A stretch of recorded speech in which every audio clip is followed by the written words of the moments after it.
Bonsoir à toutes et à tous, bienvenue dans cette grande édition de nos informations, mais tout d'abord le sommaire. Dans l'actualité ce soir, du matériel didactique pour les acteurs impliqués dans la sauvegarde du bassin du Niger. L'autorité du dit bassin sensibilise sur l'utilisation des données climatiques et autres appareils satellitaires. Nous sommes au mois d'octobre et mois appelé aussi Octobre Rose. Il est dédié à la lutte contre le cancer du sein. Des semaines de dépistage sont organisées et nous irons sur certains sites retenus pour cette opération à Conakry.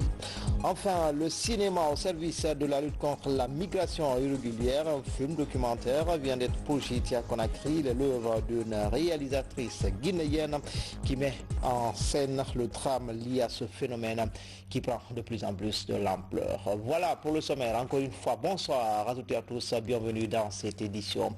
Une délégation de l'autorité du bassin du Niger à l'Assemblée nationale. Elle était venue présenter l'état actuel du fleuve à travers sa cellule de communication. Elle sollicite l'implication des élus du peuple dans la protection de ce poumon écologique. Robert Siditono. C'est par cette projection sur les tristes réalités actuelles du fleuve Niger que la journée d'information et de sensibilisation a débuté. Une approche que l'autorité du bassin du Niger partage pour mieux attirer l'attention des décideurs, des populations riveraines, des parlementaires, mais aussi des partenaires au développement sur la problématique de l'ensablement, de la déforestation des berges du fleuve et de la prolifération des activités liées à la fabrique des briques le long du fleuve. Ce qu'on sait, c'est qu'une bonne partie de la dégradation des ressources naturelles vient des populations.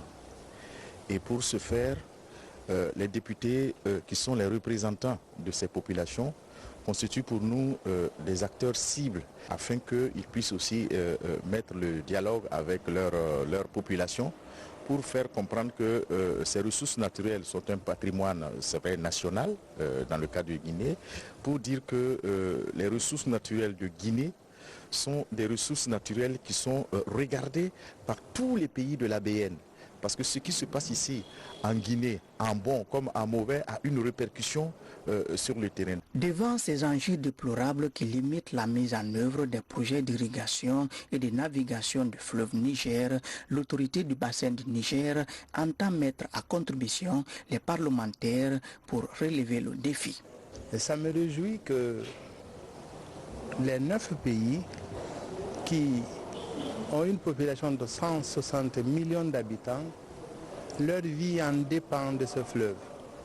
Parce que dépendent en manière d'énergie, en matière d'agriculture, etc. On doit essayer de corriger certains actes de notre société. Ça, c'est le travail de l'administration. Je sais qu'il y a eu des initiatives présidentielles où il y a eu des machines qui font des briques pour essayer d'empêcher ceux qui font ces briques-là dans les lits des fleuves et des cours d'eau. Donc, mais il faudrait qu'il y ait un suivi. D'autres actions de plaidoirie sont également prévues par l'autorité du bassin du Niger en vue de faire face à la mobilisation des ressources financières nécessaires à la mise en œuvre des grands projets. Justement, la protection du fleuve Niger et la prévention des catastrophes passent aussi par l'examen des données climatiques fiables. C'est pour faciliter ce travail que le secrétariat exécutif du bassin de l'autorité du bassin du Niger sensibilise sur l'utilisation des appareils satellitaires. La Guinée est ainsi la 3e étape de la campagne dédiée à la question. Nabi Kamara. Mieux vaut prévenir que guérir.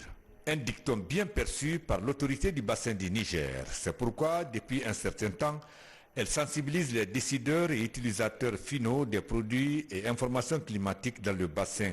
C'est pour accompagner ces experts dans la collecte et la fourniture de ces données météorologiques et hydrologiques pour prévenir les catastrophes dans les 9 États membres de l'organisation.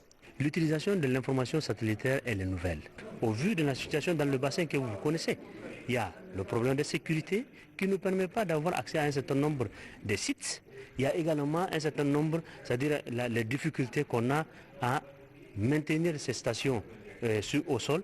Donc cette alternative que nous avons optée, ça vient en point nommé pour essayer vraiment de nous accompagner pour essayer de nous donner de l'information pour jouer le rôle que les États ont bien voulu assigner à l'autorité. Les acteurs guinéens impliqués dans la recherche et la fourniture de ces données hydrologiques apprécient la démarche de l'ABN. Je suis intéressé, et plus particulièrement mon institution, à intégrer davantage ces études sur le plan du changement climatique, car aujourd'hui la communauté qui avoisine ce fleuve sont encore confrontés davantage au phénomène du changement climatique.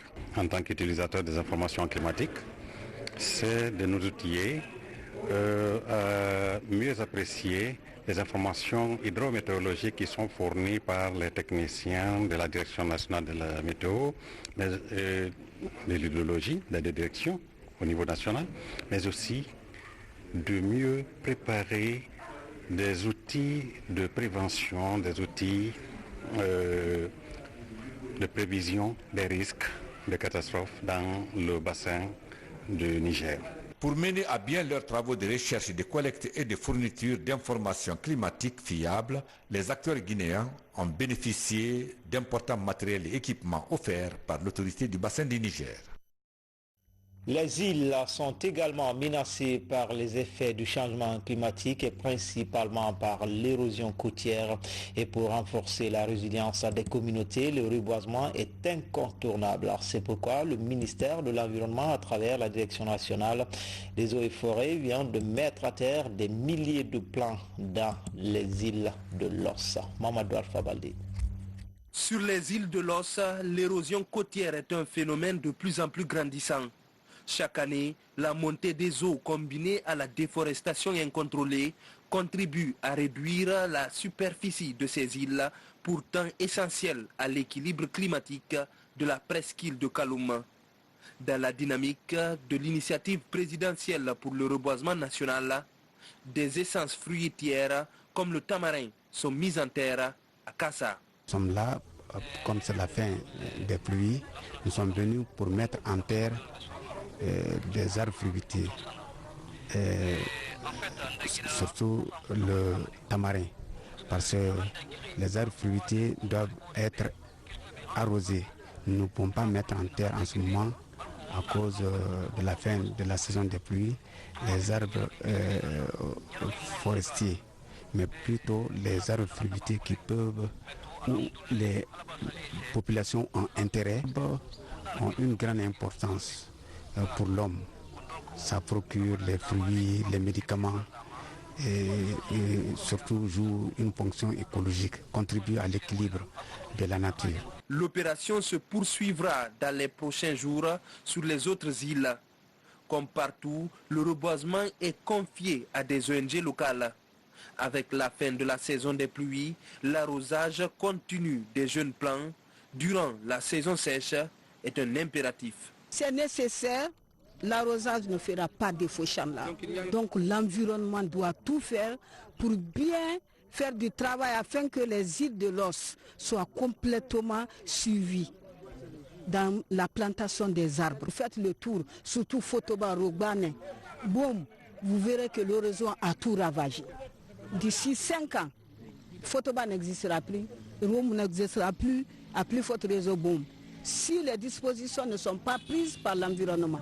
Cette année, plus de 1600 hectares sont restaurés dans tout le pays. À l'image des îles de l'Os, le ministère de l'Environnement compte faire de la promotion du couvert végétal une priorité nationale. Désormais, l'entretien des jeunes plants jusqu'à leur maturité est le principal défi qui se pose à tous. En dehors du continent, au pays de l'oncle Sam et en marge des travaux des assemblées annuelles du groupe de la Banque mondiale et du Fonds monétaire international, les cadres de la Banque centrale ont exposé sur les réformes engagées dans cette institution financière. Le groupe apprécie la sécurisation des ressources financières et la lutte contre le blanchiment des capitaux en Guinée. À Washington, Fatoumata Samoura.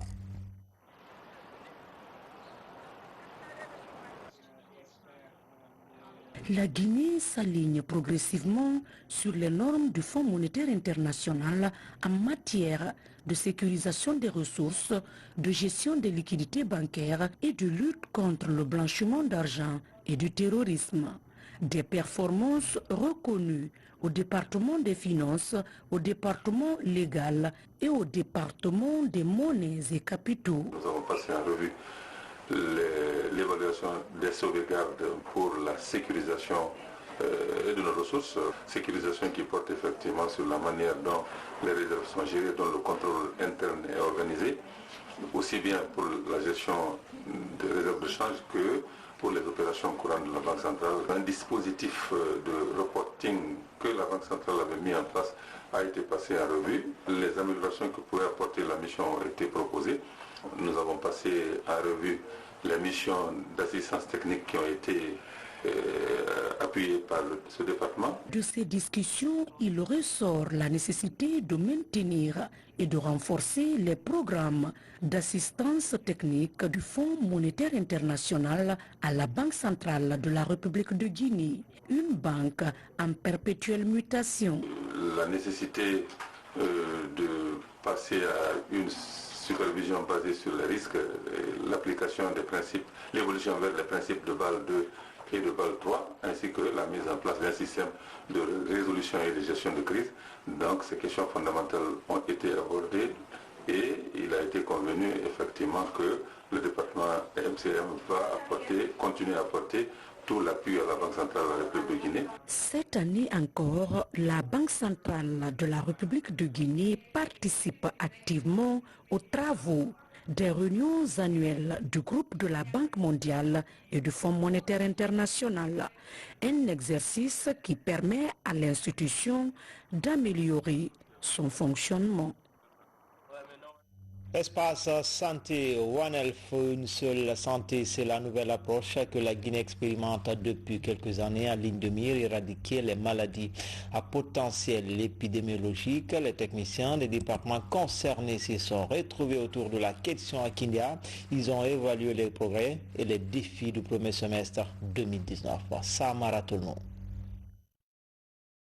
Venus des secteurs de la santé, de l'élevage, de l'environnement, de l'enseignement supérieur ou encore de la défense nationale, ces cadres discutent des mécanismes de renforcement de la surveillance épidémiologique en Guinée.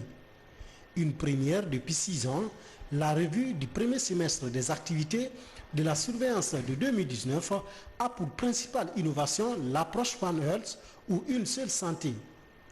Elle met l'accent sur la collaboration transdisciplinaire et multisectorielle de la surveillance épidémiologique. Autre point fondamental de la rencontre, l'amélioration de la couverture vaccinale dans le pays. Le tout consiste à identifier les faiblesses en vue de proposer des approches de solutions. C'est un exercice d'auto-évaluation pour voir le système de surveillance qu'on a eu à opérer durant le premier semestre 2019, quelles sont nos forces et nos faiblesses et comment nous pouvons les solutionner non seulement au cours de ce dernier semestre 2019, mais aussi au courant de l'année 2020. Pendant les 3 jours, les représentants des différents départements et les partenaires du système de santé ont eu à présenter les différentes interventions de terrain réalisées pendant les 6 premiers mois de cette année. L'objectif recherché est de partager les expériences en vue d'améliorer les principaux indicateurs de la santé publique. Ma présentation était basée sur les statistiques des cas de morsure et les rages confirmés cliniquement chez les hommes. L'objectif de cette présentation, c'était que chaque préfecture puisse connaître le niveau où il est par rapport au cas de morsure et la rage et ensemble prendre des dispositions pour diminuer le risque de rage en Guinée. Il y a quelque chose qui fait la préoccupation de la santé publique. C'est le cas de morsure de serpent. L'environnement étant riche en flore et en faune, il nous revient comme devoir de bien voir qu'est-ce qu'il faut pour pallier à la morsure de serpent. Les travaux de la revue semestrielle des activités de la surveillance du premier semestre 2019 auront permis de mobiliser plus de 100 techniciens de santé publique du niveau central des 8 régions et des 38 districts sanitaires ainsi que les représentants des communautés. À terme, ils devront aboutir à l'élaboration d'un plan de résolution de toutes les difficultés du système de surveillance des différentes maladies à potentiel épidémique et zoonoses prioritaires en Guinée.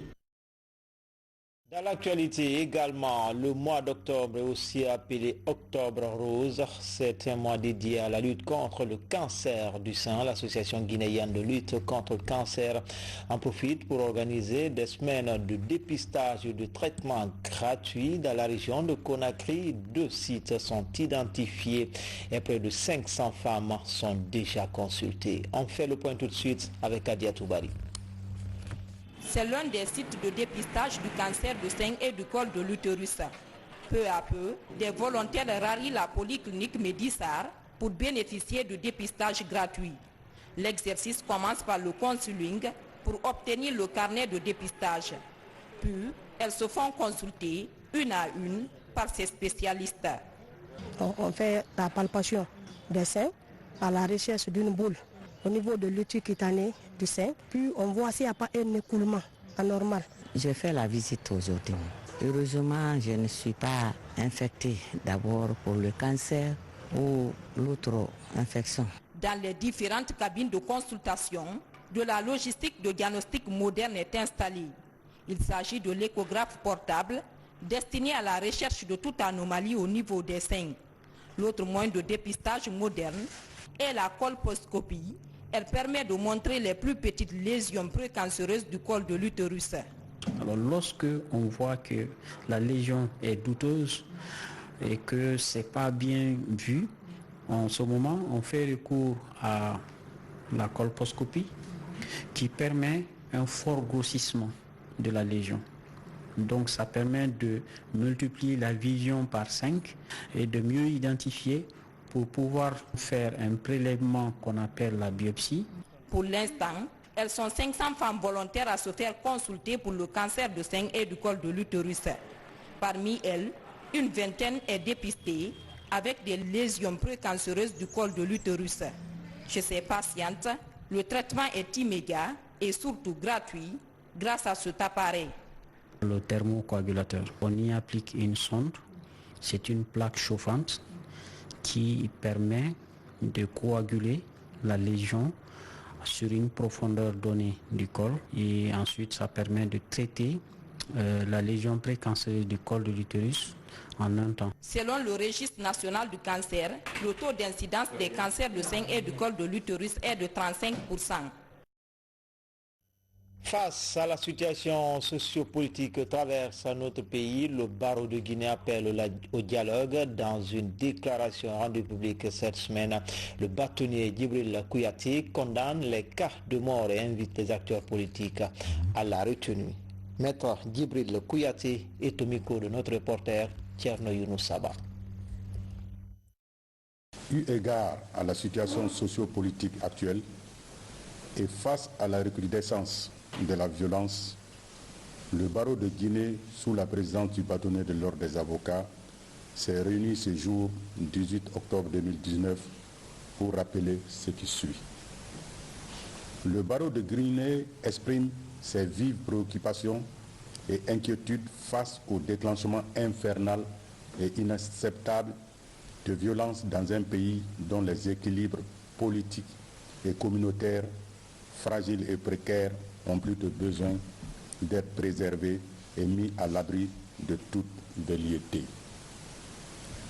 Le barreau de Guinée rappelle son profond attachement à l'état de droit, au respect des libertés fondamentales et aux exigences de justice. Le barreau de Guinée appelle les acteurs politiques de quelque bord que ce soit et la société civile concernée eux ou impliqués à la retenue et les invite de façon insistante au dialogue et à l'expression de leur opinion de manière légale et non violente. Le barreau de Guinée, regrettant les morts et les blessures de personnes innocentes survenues à l'occasion des manifestations politiques et publiques, s'incline devant la mémoire des personnes tuées, souhaite prompt rétablissement aux blessés, appelle à l'ouverture immédiate d'enquêtes et d'informations judiciaires en vue de situer les responsabilités de quelque nature de toutes les personnes impliquées ou susceptibles de l'être. Le barreau de Guinée se tient à la disposition de l'ensemble des acteurs politiques, publics et de la société civile pour entamer à la première demande quelques initiatives de dialogue et ou échanges dans le cadre de négociations en vue d'une solution pérenne de sortie de crise conformément aux vertus républicaines. Le barreau de Guinée engage les pouvoirs publics à favoriser ce dialogue citoyen et responsable dans un climat apaisé. L'autorité de régulation des postes et télécommunications a mis le grappin sur un présumé fraudeur. La pratique se faisait à ciel ouvert du côté de Nongo. C'est dans la commune de Ratouma. À travers cette action, l'ARPT va en guerre contre le trafic des lignes téléphoniques en Guinée. Alpha Isiagaba. C'est un coup de filet réussi des techniciens de l'autorité de régulation des postes et télécommunications. Un expatrié effectuerait ici à Nongo des trafics téléphoniques à grande échelle. À travers ces appareils, il menait son opération qualifiée de faux et usage de faux. Ici, de nombreux appels clandestins se faisaient de façon simultanée. Devant nos caméras, le présumé auteur de la fraude se défend. Je ne sais rien de ce qui se passe ici. Je suis étonné comment je vois mon numéro sur un carton. Je ne connais rien de ce qui se passe ici. Pendant ce temps, l'on retrouve sur place les cartes SIM de tous les opérateurs téléphoniques. Selon les techniciens de l'ARPT, le trafic pourrait avoir un impact sur la mobilisation des recettes de l'État. La détérioration de la qualité de service, par exemple, est une autre conséquence de la fraude. La fraude, c'est le détournement du trafic international qui est en faveur de l'État guinéen, en faveur des opérateurs. Et lorsque vous regardez dans la salle, vous allez trouver que les équipements qui se trouvent dans cette salle aujourd'hui, il est presque un mini-opérateur. Il a au moins 900 SIM cards qui peuvent faire des appels, recevoir des appels simultanés. Et donc c'est une grosse consommation. Et si vous voyez aujourd'hui, en voyant rien que ce qui se trouve dans cette caisse, il y a plus de 1000 et quelques cartes SIM qui sont dans cette caisse. La fraude aujourd'hui, c'est que ça contourne normalement les voies, le réseau habituel que ça doit prendre. Et ça détériore la qualité de service donc au niveau des clients et au niveau des opérateurs. Mais surtout, ça détériore ou ça diminue le revenu au niveau de l'État et de l'opérateur qui ont fait des investissements sur le plan national. C'est un nouveau front ouvert par les responsables de l'autorité de régulation des postes et télécommunications contre les trafiquants du réseau téléphonique. Les enquêtes se poursuivent pour retrouver les complices de ces présumés fraudeurs et dénicher d'autres individus qui évoluent déjà dans cette pratique. À présent, l'actualité nationale sous forme de télégramme. Les images sont commentées par Moussa Bangoura. Développer les réseaux d'information économique et les opportunités d'investissement. L'organisation des visites réciproques d'hommes d'affaires pour les forums, des salons d'exposition, des panels et des conférences économiques, c'est le sens de ce partenariat signé entre la Chambre régionale de commerce, d'industrie et d'artisanat de Conakry et la Chambre du commerce, d'industrie, des mines et de l'artisanat de Cameroun. Et les investissements ne peuvent se faire que par l'investissement direct étranger, par le secteur privé, le socle de développement, socle de grandes opportunités pour l'emploi et la croissance dans notre pays. Un journaliste doit connaître les articles de sa constitution pour mieux en parler. C'est tout le sens de cette rencontre d'éducation et d'information citoyenne. Une cinquantaine de personnels de l'information et de la communication sont concernés pour traiter l'information et notamment celle relative au projet d'une nouvelle constitution. Les citoyens sont censés connaître leurs droits et leurs devoirs. Et c'est pourquoi nous avons fait appel à la presse, aux professionnels de l'information et de la communication pour partager notre point de vue avec eux afin qu'ils servent de relais aux autres.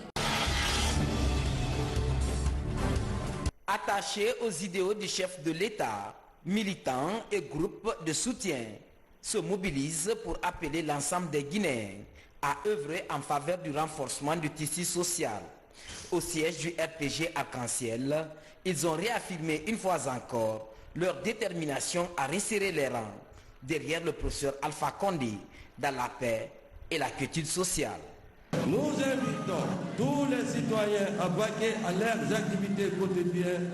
Il est constant et clair qu'on peut vouloir du monde, mais il faut le prendre tel qu'il est. Nous restons debout et vigilants pour défendre notre jeune démocratie, notre président de la République, démocratiquement élu au suffrage universel du peuple de Guinée. Apporter de l'aide aux enfants atteints d'albinisme tout en les épargnant de la mendicité, ce sont entre autres objectifs que se fixe l'ONG Ndenko. En cette rentrée des classes, ce sont des fournitures scolaires qui ont été offertes à ces enfants albinos.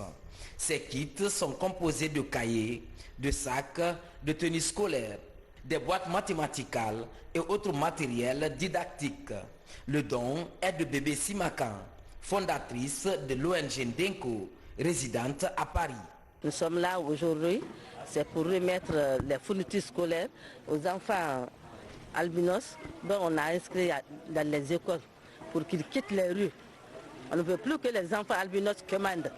Nous voulons que ces enfants-là aussi soient quelqu'un de bien demain, que leur avenir soit bien fondé et qu'ils arrivent à se suffire sans commander. On a fait cette association pour soutenir ces enfants-là. Au point de vue scolarisation, santé, tout et tout. Si nous sommes informés de quelque chose qui ne va pas chez un enfant albinos, et on les vient à secours. Au sud du pays, dans la préfecture de Lola, la sous-préfecture de Tunkarata est en deuil depuis le mardi dernier. Le patriarche de Tunkarata, le doyen des sages de la contrée Nana, a tiré sa révérence à l'âge de 115 ans. Loin de Tunkarata, est très sensible depuis toujours à de telles situations. Le chef de l'État, professeur Alpha Condé, a dépêché une délégation dans la localité pour présenter ses condoléances et celles du gouvernement aux sages et fils de Tunkarata. Conduite par le gouverneur de Nzérékoré, la délégation a exprimé tout l'intérêt et toute l'attention que le président de la République accorde aux sages de la Guinée forestière. Des sages qui, pour lui, œuvrent de tout temps pour la paix et le renforcement du tissu social. Et lorsque le président a eu l'information, comme vous le savez, c'est une personnalité qui a toujours l'œil sur ses citoyens. Tout de suite, il m'a mandaté de venir présenter les condoléances au nom du président de la République et de son gouvernement. Il m'a remis la somme de 20 millions pour présenter à la famille Nanamo. Aujourd'hui, la famille elle est très contente et satisfaite.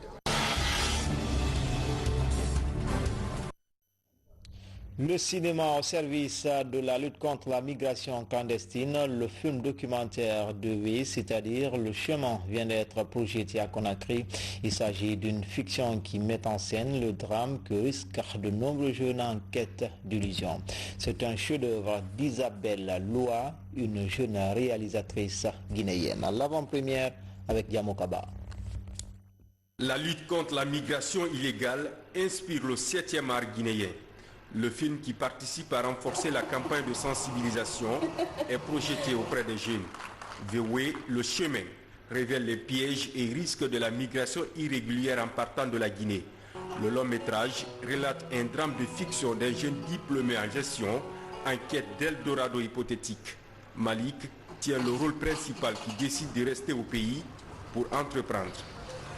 Ces jeunes qui ont envie de réussir c'est-à-dire ont plusieurs opportunités, d'autres sont tentés par l'aventure. Mais Malik, en sa personne, a compris qu'il y avait la possibilité de réussir. Ici, néanmoins, un investissement. Alors, ce personnage, ils ont décrit autour de lui un scénario amenant les jeunes à comprendre que malgré tout, oui, l'immigration, oui, on a envie de voyager, ça fait partie de la vie, mais si c'est pour réussir, les premières actions sont à tenter chez soi. Mais il véhicule un message de travail, un message qui veut dire à la jeunesse que peu importe là où on se trouve, il faut qu'on travaille. Il y a de la place pour l'entrepreneuriat, peu importe le secteur dans lequel tu investis, il faut quand même oser le faire. Il faut mettre tout le courage que tu as à aller braver les mers dans quelque chose ici et je suis sûr que ça peut marcher. Cet écran qui diffuse les témoignages et parcours de Malik sensibilise de potentiels candidats à l'exil. L'opération intéresse le ministère de l'enseignement technique à travers l'Office national de formation et de perfectionnement professionnel. La dynamique est soutenue par un plan d'insertion socio-professionnelle pour des milliers de jeunes déterminés à risquer leur vie pour un bonheur incertain. Les jeunes en quête d'emploi, nous devons leur apporter des compétences de telle sorte que ça améliore leur employabilité. Et si nous le faisons, nous ferons d'eux des alliés sûrs. Si nous échouons, nous ferons de nos pires ennemis. Il faut passer maintenant à l'action et à la mise en œuvre de programmes efficaces de formation et d'apprentissage. Après cette projection publique, le film VW qui signifie le chemin sera projeté dans tout le pays pour une campagne de communication. Les zones minières et celles les plus reculées des centres-villes sont ciblées. Départ des migrants. Enfin, en plus bref, la Guinée arrache ce soir son ticket pour les phases finales du championnat d'Afrique des Nations Cameroun 2020. Le Sidi local, après avoir remis les pendules à l'heure au stade du 28 septembre, a finalement gagné lors de l'épreuve fatidique des tirs au but. C'était tout au compte de cette édition d'information. Grand a été le plaisir pour moi d'observer. Toutes ces informations sont à retrouver sur le 3WRTGcoloma.info. Demain, les infos de 20h30, c'est avec Fana Souma. À bientôt, Inch'Allah.